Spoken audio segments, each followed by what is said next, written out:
జనరల్‌గా పిల్లలు హ్యాండ్ రైటింగ్‌లో ఏం మిస్టేక్స్ చేస్తారు? ఆ మిస్టేక్స్ రాకుండా ఉండాలంటే ఏం చేయాలి? జనరల్‌గా పిల్లలు అనడం కంటే పేరెంట్స్ గారాబం ఎక్కువ చేస్తారు. గారాబం చేసే పిల్లలకి ఎక్కడ హ్యాండ్ రైటింగ్ సరిగ్గా ఉండదు. అంటే పేరెంట్స్ అయినా పిల్లలైనా గుర్తుపెట్టుకోవాల్సిందేంటంటే, మీ బ్యాగులు మీరే సర్దుకోండి, మీ పుస్తకాలకి మీరే అట్టలు వేయండి, అలాగే పెన్సిల్ మీరే షార్ప్ చేయండి, రీఫిల్ అయిపోతే మీరే పెన్ ఓపెన్ చేసి ఒక కొత్త రీఫిల్ ఏసి ఇట్లా క్లోజ్ చేయండి. హ్మ్. దాహం వేస్తే వాటర్ బాటిల్ ఇలా ఓపెన్ చేయండి మీరే. అంటే హ్మ్. ప్రతిదానికి వేరే వాళ్ళొచ్చి మీ పనులు చేస్తే మీ చేతి రాతే సరిగా ఉండదు. ఆ! 2, 3, 4 తరగతుల పైన పడిన పిల్లలందరికీ నా సజెషన్ ఏంటంటే, మీ పనులు మీరు చేయడం మొదలుపెట్టండి. ఎస్పెషల్లీ మీ అన్నం మీరు తినండి. మీ మీ అల్పాహారం మీరు చేయండి. మీరు చెయ్యి ఇలా పెట్టి, ఇలా కలుపుకొని తింటున్నప్పుడు ఆ ఫైన్ మోటార్ స్కిల్స్ బాగా ఎన్హాన్స్ అవుతాయి. హ్మ్. పెన్సిల్ షార్ప్ చేసినప్పుడు నా చెయ్యి క్లాక్ వైస్‌లో చాలా చక్కగా మూవ్ అవుతుంది. హ్మ్. వాటర్ బాటిల్ ఓపెన్ చేసినప్పుడు యాంటీ క్లాక్ వైజ్ మూవ్‌మెంట్ నాకు చాలా బాగా ఉపయోగపడుతుంది. రెగ్యులర్ లైఫ్‌లో షూ వేసుకున్నప్పుడు నేనే లేస్ కట్టుకోగలిగితే, నా బటన్స్ నేనే పెట్టుకుంటే, నా పుస్తకాలు నేనే అట్టలు వేయగలిగితే, సైకిల్ తొక్కగలిగితే, హ్మ్. ఇలాంటి రెగ్యులర్ లైఫ్‌లో చేసే యాక్టివిటీస్ అన్నీ చేస్తూ ఉంటే, చేతి కండరాల కదలికలు బాగా సునాయాసంగా తిరిగి, ఇలా clock wise, anti clock wise movements బాగా వచ్చి, హ్మ్. ఎందుకంటే హ్యాండ్ రైటింగ్‌లో మీరు బాగా గమనిస్తే, మన ప్రాంతంలో మనం తెలుగు, హిందీ, ఇంగ్లీష్ ఎక్కువ రాస్తాం. ఈ 3 భాషల్లో 80-85% of the letters clockwise, anticlockwise మూవ్‌మెంట్స్‌తోనే వస్తాయి. సవ్య దిశ అంటే క్లాక్ వైజ్, హ్మ్. అపసవ్య దిశ అంటే యాంటీ క్లాక్ వైజ్. అంటే చేతిని ఇటువైపు ఎవరు చాలా సునాయాసంగా, ఫ్లెక్సిబుల్‌గా తిప్పగలుగుతారో హ్మ్. వాళ్ళందరికీ తెలుగు, హిందీ, ఇంగ్లీష్ రాయడం చాలా చాలా బాగొస్తుంది. హ్మ్. అంటే రెగ్యులర్ లైఫ్‌లో మీరు ఆ యాక్టివిటీస్‌ని, మీ పనులని మీరే ఎంత చక్కగా వీలైతే అంత చక్కగా, నిదానంగా, ఫ్రెష్‌గా, యాక్టివ్‌గా తప్పు లేకుండా చేయగలిగితే, దానికి చేతిరాతకి చాలా దగ్గర సంబంధం ఉంటుంది కాబట్టి, మీ చేతిరాత మెరుగవుతుంది. ఇది మొట్టమొదటి విషయం. హ్మ్. రెండో తప్పు ఫిజికల్‌గా డైరెక్ట్‌గా హ్యాండ్ రైటింగ్ విషయంలోకొస్తే, చేత్తో పెన్ను పట్టుకోవడం చాలామంది చేసే తప్పు. పెన్ను సరిగ్గా పట్టుకోరు. పెన్సిల్ సరిగ్గా పట్టుకోరు. చిన్న పిల్లలు ఫస్ట్, సెకండ్ స్టాండర్డ్ చదివే పిల్లలైతే పెన్సిల్ పట్టుకోవడంలో ఎన్నో మిస్టేక్స్ చేస్తారు. పెన్సిల్‌ని షార్ప్‌నర్‌లో పెట్టి షార్ప్ చేసిన తర్వాత బయటికి తీస్తే, షార్ప్‌నర్ లోపలికి వెళ్ళిన ప్లేస్‌ని ముట్టుకోకూడదు. అంటే ఇక్కడ పట్టుకోవాలి. హ్మ్. నేను చూశాను చాలామంది పిల్లలు దగ్గరగా పట్టేసుకుంటారు. పెన్సిల్ ఎంత దగ్గరగా పట్టుకుంటారో తల అంటే కళ్ళు పేపర్‌కి అంత దగ్గరగా వెళతాయి. హ్మ్. అది తప్పు. అవును. మరీ దూరంగా పట్టుకుంటే పేపర్ నుంచి కంటికి దూరం ఎక్కువైపోతుంది. అది కూడా తప్పు. హ్మ్. అతి సర్వత్ర వర్జయేత్ అంటారు. పెన్ గాని, పెన్సిల్ గాని పట్టుకున్నప్పుడు ఈ ఇండెక్స్ ఫింగర్ మీద ఉండే మొదటి గీత, ఈ ఫస్ట్ హ్మ్. హారిజాంటల్ లైన్ ఉంది చూసారా? హ్మ్. అంత దూరం వదిలిపెట్టి పట్టుకోవాలి. అంటే కరెక్ట్‌గా చూడండి షార్ప్ చేసినప్పుడు ఆ షార్ప్‌నర్ లోపలికి వెళ్ళిన ప్లేస్ వదిలేసి పట్టుకుంటే సరిగ్గా అంతొస్తుంది. హ్మ్. ఇక్కడ పట్టుకోవాలి. ఇలాగే పట్టుకోవాలి. ఇలాగే అంటే అర్థం ఏంటంటే 3 వేళ్ళతోనే పట్టుకోవాలి. హ్మ్. ట్రైపాడ్ గ్రాస్ప్ లేదా ట్రైపాడ్ గ్రిప్ అంటారు దాన్ని.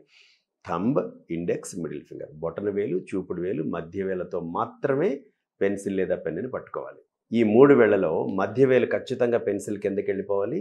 బొటన వేలు ఎడమ వైపుకి, చూపుడు వేలు కుడి వైపుకి. ఈ 2 వేళ్ళు ఒకదానికొకటి తగలొచ్చు. హ్మ్. సుతారంగా, సున్నితంగా తగలొచ్చు. అది చాలా మంచిది. చాలామంది పిల్లలు బొటన వేలు పైకి పెట్టి చేతిరాతను పాడు చేసుకుంటూ ఉంటారు. చూపుడు వేలుని పైకి పెట్టి పాడు చేసుకుంటూ ఉంటారు. హ్మ్. చూపుడు వేలు బొటన వేలు మీదకి రాకూడదు. హ్మ్. బొటన వేలు చూపుడు వేలు మీదకి అస్సలు రాకూడదు. 8, 9 నిమిషాల కంటే ఎక్కువసేపు రాయలేరు ఇలా ఓవర్‌లాప్ చేస్తే. బొటన వేలు పైకొచ్చినా, చూపుడు వేలు పైకొచ్చినా 8, 9, 10 నిమిషాల కంటే ఎక్కువసేపు కంటిన్యూయస్‌గా రాయడం కుదరదు. హ్మ్. మధ్య వేలు మాత్రం కిందే ఉండాలి. ఎక్కువ మంది పిల్లలు మధ్య వేలుని కుడివైపుకి పెట్టి రాస్తూ ఉంటారు. అది చాలా తప్పు.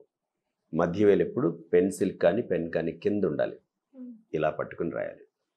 పట్టుకున్న తర్వాత పెన్సిల్ ఖచ్చితంగా ఎడమ వైపు ఇక్కడ తగలాలి. చెయ్యి ఎప్పుడు ఏటవాలుగా ఉండాలి. హ్మ్. పట్టుకోకుండా ఉండే 2 వేళ్ళు ఉన్నాయి చూసారా? హ్మ్. ఈ చిటికెన వేలు, ఉంగరపు వేలు లోపలికి ముడుచుకున్నట్టుగా ఉండాలి. సున్నితంగా లోపలికి ముడుచుకున్నట్టుగా ఉండాలి. హ్మ్. కుడి చేతి వాటం ఉండేవాళ్ళు చేతిని ఎడమ వైపుకి వంచి పట్టుకోవాలి. హ్మ్. ఎడమ చేత్తో రాసేవాళ్ళు చేతిని కుడివైపుకి వంచి పట్టుకుని రాయాలి. హ్మ్. చాలా ముఖ్యమైన విషయం ఏంటంటే, ఇలా పట్టుకుని ఏటవాలుగా పెట్టినప్పుడు అదే కోణంలో పుస్తకం కూడా ఉండాలి. హ్మ్. ఒకవేళ నేను ఈ పుస్తకం మీద రాస్తూ ఉంటే, నా పుస్తకం చేతి కోణం ఒకేలా ఉండాలి.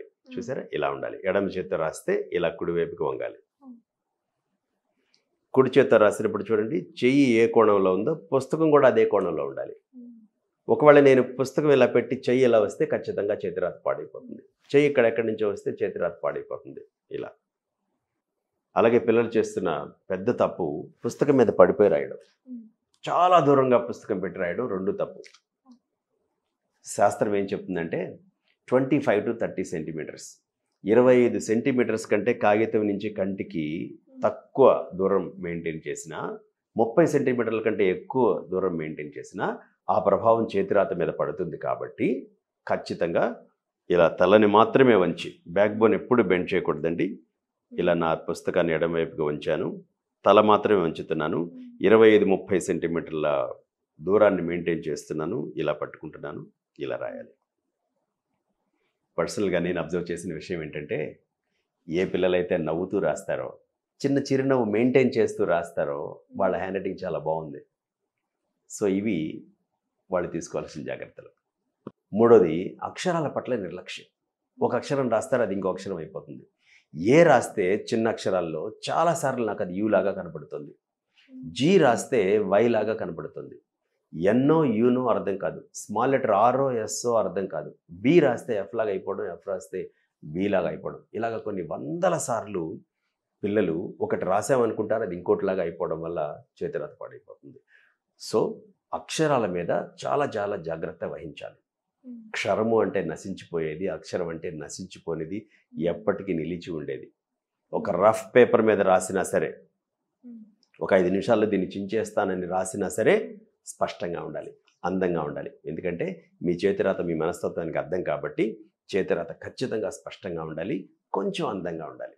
అలాగే స్పేసింగ్, చాలామంది పిల్లలు చేసే తప్పుల్లో ఇదొకటి. అక్షరాల మధ్యలో స్పేసింగ్ ఉండదు, లేకపోతే ఎక్కువ ఉంటుంది. ఉండకూడని చోట ఉండడం, ఉండవలసిన చోట ఉండకపోవడం, ఇవన్నీ చాలా చాలా అస్పష్టతకు దారితీస్తాయి. ఉదాహరణకి ఒక విద్యార్థిని నేను సిగ్నిఫికెంట్ అనే ఒక పదం రాయమన్నాను, సైనిఫై కాంట్ అని రాసేసాడు వాడు. అంటే సిగ్నిఫికెంట్ అనే పదంలో తెలియకుండా వచ్చేసిన గ్యాప్స్ వల్ల అది 4-5 వేరే వేరే పదాలుగా తయారైపోయింది. డియర్ అని రాయమన్నాను, వాడు క్లియర్ అని రాశాడు. అంటే డీని చాలా దూరంగా ఇలా ఇలా రాసేయడం వల్ల సిఎల్ అయిపోయింది. క్లోజ్ అని రాయమంటే డోస్ అయిపోయింది. అంటే పరీక్ష రాసేసి వచ్చిన తర్వాత పెద్దవాళ్ళు అడిగితే ఎలా రాసావని, చాలా బాగా రాసేసాను, 95 వస్తాయి, 99 వస్తాయి అని చెప్పేస్తూ ఉంటారు చాలామంది పిల్లలు. కానీ అనుకోకుండా రావాల్సిన దానికంటే తక్కువ వస్తాయి. ఎందుకంటే ఇవే కారణాలు. వాళ్ళు రాసామనుకుంటారు, ఆ అక్షరం ఆ స్పేసింగ్ సరిగా లేక పాడైపోతాయి. అలాగే స్లాంట్, తెలుగు, హిందీ, తమిళ్, కన్నడ, మరాఠీ, మలయాళం వంటి భాషలు రాసినప్పుడు అస్సలు వంచకూడదు, అక్షరాలు నిటారుగా రాయాలి. ఇంగ్లీష్లో కూడా నాన్ కర్సివ్ రాస్తే, పొడి అక్షరాలు రాస్తే నిటారుగా రాయాలి. ఇంగ్లీష్లో కలిపి రాత రాసినప్పుడు మాత్రం కొంచెం కుడివైపు కొంచెం రాయాలి, ఒకే కోణంలో రాయాలి. చాలామంది పిల్లలు చేసే పెద్ద తప్పు ఏమిటంటే, ఒక అక్షరం మరీ ఎక్కువ బెండ్ అయిపోతుంది, ఒక అక్షరం అస్సలు బెండ్ అవుతుంది, ఒక అక్షరం ఎడం వైపు కూడా బెండ్ అవుతుంది. ఒకే పదం లేదా ఒకే వాక్యంలో రకరకాల వంకరలు, రకరకాల స్లాంట్స్ అస్సలు ఉండకూడదు. ఒకే కోణం మెయింటైన్ చేస్తూ అక్షరాలని రాస్తే చాలా బాగుంటుంది. అలాగే base line, single ruled paper మీద ప్రాక్టీస్ చేయాలి పిల్లలందరూ.